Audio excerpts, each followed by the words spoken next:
గురువుగారికి గుర్రం కోసం వెతుకులాట, శిష్యులు ఐకమత్యం పుణ్యమా అని అంతా కలిసి పరమానందయ్య గారి కాలు కుళ్ళబొడిచిన కారణంగా అది చీము పట్టి 3వ నాటికి కాలు ఇంత లావున వాచిపోయింది.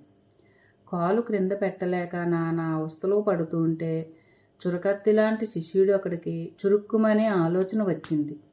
ఇక గురువుగారి పని అయిపోయింది. ఆయన నడిచి వెళ్ళడం కల్లా ఆయన సొంతంగా వైద్యం తెలిసిన వాళ్ళు కనుక కాలు కుళ్ళిపోకుండా కాపాడుకున్న వృద్ధాప్యం మీద పడుతున్నందున పూర్వం మాదిరిగా నడవలేరు.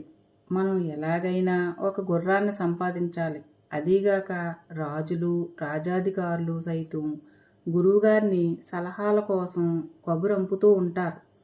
వాళ్ళ దగ్గరికి వెళ్ళేటప్పుడు నడిచి వెళ్తే చిన్నతనంగా ఉంటుంది.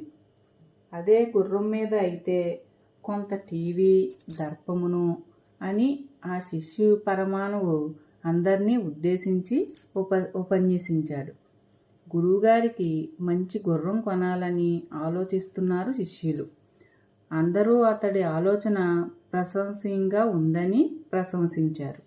ఇంతమంది ఏకగ్రీయంగా చెబుతుంటే అది దివ్యమైన ఆలోచనే అయి ఉంటుందని అంచనాగా లెక్క కట్టే పరమానందయ్య కూడా అవునని తల ఊపి, అలాగే కానివ్వండి, మీ అందరి దయ ఉంటే నాకు లోటేమిటి అన్నారు.